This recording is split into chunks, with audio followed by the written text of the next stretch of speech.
నమస్తే, నా పేరు Rambhavya. Welcome to R Telugu. 2019లో చైనాలో పుట్టినటువంటి కరోనా వైరస్ ప్రపంచం మొత్తాన్ని గడగడలాడించింది. కొన్ని కోట్ల మంది జీవితాలు అతలాకుతలమయ్యాయి. లక్షల మంది ప్రాణాలు కోల్పోయారు. కొన్ని వేల కుటుంబాలు రోడ్డున పడ్డాయి.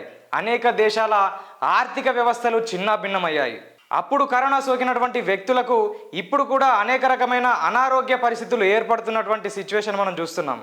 అయితే అక్కడ చైనాలో ఉన్నటువంటి శాస్త్రవేత్తలు అనేక వైరస్ల పైన ప్రయోగాలు జరపడం వల్ల, లేదంటే చైనాలో ఉన్నటువంటి ప్రజలు విచక్షణ రహితంగా అనేక జంతువులను, కుక్కలు, పాములు, పిల్లులు అంటూ అనేక జంతువులను తినడం వల్ల వాటికి ఉన్నటువంటి వైరస్ అక్కడి ప్రజలకు సోకి ఆ ప్రజల్లో ఉన్నటువంటి వైరస్ ప్రపంచం మొత్తానికి వ్యాప్తి చెందుతుంది. ఇక ఇప్పుడిప్పుడే కరోనాను ప్రపంచ ప్రజలంతా మర్చిపోవడానికి ప్రయత్నం చేస్తున్న నేపథ్యంలో మరొకసారి అదే చైనాలో హెచ్ఎంపివి అనే వైరస్ వ్యాప్తి చెందిందనే వార్తలు వస్తున్నాయి. అక్కడ చైనాలో ఇప్పటికే కొన్ని లక్షల మందికి ఈ వైరస్ సోకింది. కొంతమంది ప్రాణాలు కూడా కోల్పోయారు. అక్కడి హాస్పిటల్ పూర్తిగా హౌస్ఫుల్ బోర్డులు పెట్టేశాయి. ఈ నేపథ్యంలో మన ఇండియాలోని బెంగళూరులో కూడా ఒక 2 పాజిటివ్ కేసులు వచ్చాయంటూ ICMR ఒక నివేదికను వెల్లడించింది. ఇక దీనికి సంబంధించిన పూర్తి వివరాలు ఏంటి? ఇది నిజంగానే కరోనా లాగా అంత డేంజర్ వైరసా, లేదంటే అంత అపాయం లేని వైరసా? ఇది ఇంతకుముందు మన దేశంలో ఉందా లేదా? అక్కడ ఉన్నటువంటి పరిస్థితులు ఏంటి? పూర్తి వివరాలు ఒకసారి ఈ వీడియోలో తెలుసుకునే ప్రయత్నం చేద్దాం.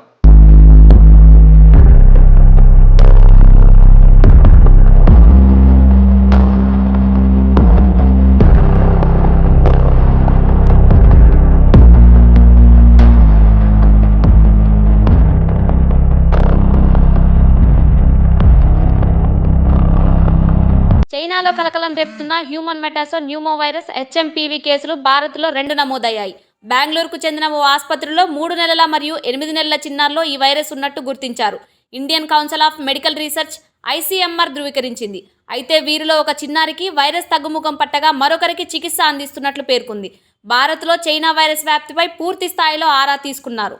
అయితే HMPV వైరస్ బారిన పడిన 2 చిన్నారులకు అంతర్జాతీయ ప్రయాణాలు చేసిన హిస్టరీ లేదని ICMR తేల్చి చెప్పింది. అయినప్పటికీ వ్యాధి రావడం అందరినీ కలవరపెడుతుందని తెలిపింది. కాగా చైనాలో హ్యూమన్ మెటానో వైరస్ సహా పలు శ్వాసకోశ వ్యాధులు విజృంభిస్తుండడంతో భారత్ ఇప్పటికే అలర్ట్ అయింది. ఇటీవలే directorate general of health services అధ్యక్షతన జాయింట్ మానిటరింగ్ గ్రూప్ మీటింగ్ నిర్వహించింది. శీతాకాలంలో మార్పులు చోటు చేసుకున్న కారణంగానే చైనాలో ఇన్ఫ్లుయెంజా, RSV, HMPV తరహా వైరస్లు వ్యాప్తి చెందుతున్నాయని directorate general of health services తేల్చింది. భారత్లోని ప్రజలు ఆందోళన చెందాల్సిన అవసరం లేదని వెల్లడించింది. ఇది ఎప్పటి నుంచో ఉన్న మామూలు వైరస్ అని కొందరు వైద్యులు అంటున్నారు.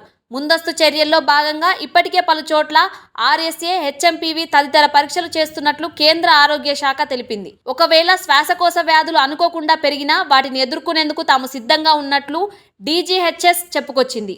A report has come out that this is the first case of HMPV in India, which is not true, because HMPV is an existing virus and certain percentage of people do get affected by this virus, and it is not something new.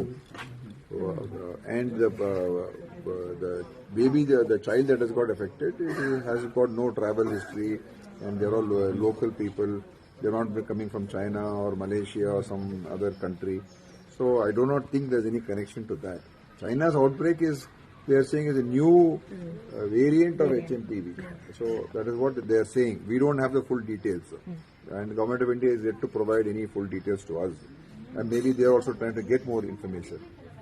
So if that could be a new strain of a HMPV which there is there in China. But HMPV is something which is already there it's been there for a long time, and it causes common symptoms like cold and maybe flu and cough, and then it's a self-limiting virus, so it goes away after some time. And I don't think we should be calling it the first case. That is the wrong way of reporting. ఈ virus ఏదైతే ఉందో అంత ప్రమాదకరమైనటువంటి virus కాదని వైద్యులు చెప్తున్నారు. అయినప్పటికీ ఇంత ముందులాగే మనం ఆ వైరస్ను ఎదుర్కోవడానికి కావలసిన తగు జాగ్రత్తలు తీసుకోవాల్సిన అవసరం ఎంతైనా ఉంది. చిన్నపిల్లలకు, ముసలి వారికి ఖచ్చితంగా ఇది కూడా కొంతమేరకు ప్రమాదకరమే. అందుకని తగు జాగ్రత్తలు తీసుకోవాలనే నేపథ్యంలో ఈ వీడియో చేయడం జరిగింది. ఇక ఈ వీడియోపై మీ అభిప్రాయాలు, సూచనలు ఏంటో కామెంట్ రూపంలో మాకు తెలియజేయండి.